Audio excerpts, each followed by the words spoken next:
Assalamualaikum dan selamat pagi semua. Okey, pertama sekali terima kasih saya ucapkan kepada semua upline dan mentor, RCCA Nur Hasanah dan Rinaldi, RCCA Munir Azma, RCCA Adibah dan Maizaha, RCCA Arabi Husairi, RCCA Amelia, RCCA Dr. Lee dan Cik Min, dan Grand Mentor RCCA Chong Chin dan Tan Lee Eng. Okey, saya CCA Muhammad Hafiz bin Hashim, berkelulusan degree in Finance dan MBA in Strategic Management.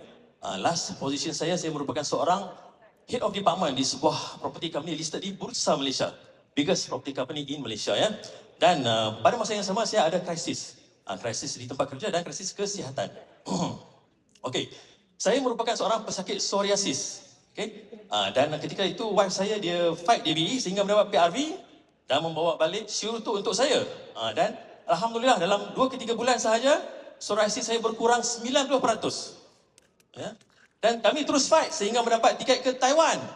Dan di Taiwan lah mindset saya terbuka. Saya nampak budaya BE 3H, ya, humble, honest, hardworking, BE build you to build others, dan servant leadership. Ya. Dan balik pulang daripada Taiwan, ada sedikit isu di office. Saya pun tak tahu nak buat macam mana. Saya tertekan, tetapi BE sudah ada untuk saya. Dan saya decide untuk full time di BE pada Disember 2023. Okey. Dan bagi saya, hidup ni adalah pilihan. Ya. Kita boleh pilih. Kita boleh pilih kita nak raja di tempat mana. Di platform yang betul. Kita boleh pilih. Adakah kita nak menghadapi tekanan kerja. Kita boleh pilih kita nak bebas keuangan dan masa. Okey. Apa yang saya suka di BE ini ialah budayanya. Ya. Budayanya yang, saya cakap tadi, di kalangan leaders. Kita nampak di kalangan leaders, especially RCCA. Betul-betul memegang humble, honest, hardworking. Yang diterapkan oleh founders. Dan juga di kalangan leaders juga amat rendah hati dalam membina insan. Tapi pada masa yang sama ada extreme ownership dalam membina insan menjadi lebih baik daripada semalam. Pada masa yang sama kalau kita tengok DBE ada konsep servant leadership. Dan kalau ada tengok pada hari ini yang membantu menguruskan secara pada hari ini ramai di kalangan leaders RCCA dan CCA dan banyak orang lagi ya.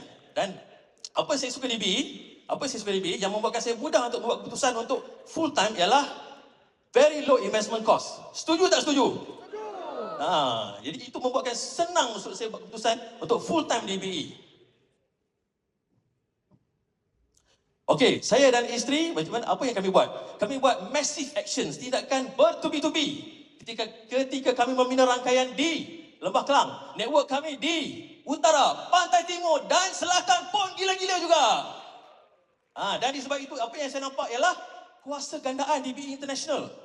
Dan di situlah kuasa gandaan itulah juga yang membantu. Okey, kuasa gandaan itulah